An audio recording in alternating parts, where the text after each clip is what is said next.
कभी आपने सोचा है कि हम टेक्नोलॉजी, कंफर्ट और फैसिलिटी के साथ जी रहे हैं, फिर भी लाइफ में एनर्जी, जॉय और क्लियरिटी कम होती जा रही है। और दूसरी तरफ दुनिया में ऐसे भी लोग हैं जो 90 से 100 साल की एज में भी एक्टिव, हेल्दी और पीसफुल लाइफ जीते हैं। उनकी लाइफ में स्ट्रगल तो होती हैं, पर स्ट्रेस बहुत कम। इकिगाई के पहले चैप्टर में हम जानते हैं जापान के आइसलैंड ओकिनावा के बारे में, जिसे लैंड ऑफ द इमोर्टल भी कहा जाता है। ये दुनिया की उन जगहों में से एक है जहां 100 साल से ऊपर जीने वाले लोग सबसे ज़्यादा मिलते हैं। ओकिनावा की लाइफस्टाइल की सबसे इम्पॉर्टेंट बात है, यहाँ के लोग रिटायरमेंट के कॉन्सेप्ट में बिलीव ही नहीं करते, क्योंकि उनके हिसाब से एक इंसान तब तक जीता है जब तक उसके जीने का एक पर्पस होता है, और इसी पर्पस को वो इकिगाई कहते हैं, जीने का रीज़न। इस चैप्टर की सबसे बड़ी इंसाइट है, लॉन्गेविटी का मेन फैक्टर डाइट या जेनेटिक्स नहीं, life purpose plus inner peace है। जब इंसान को पता होता है कि वो क्यों जी रहा है, तब बॉडी में क्रॉनिक स्ट्रेस हॉर्मोन्स कम होते हैं और स्लो एजिंग नेचुरली होती है। ये बुक में हाईलाइट किया गया है कि ओकिनावा के लोग हमेशा एक्टिव रहते हैं, slow movement plus nature plus community और harmony.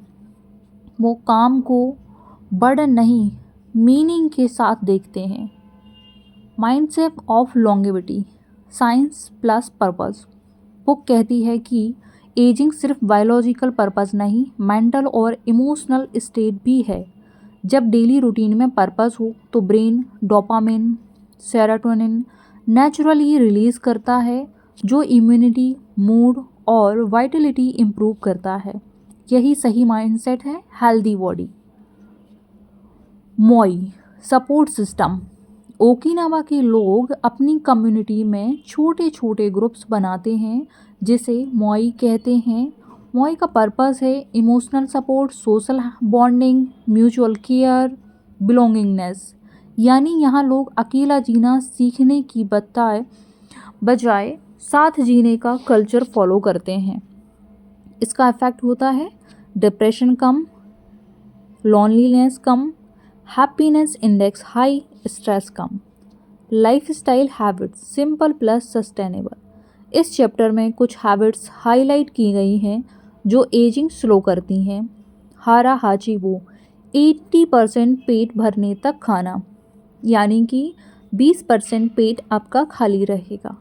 Light daily movement, walking, gardening, stretching.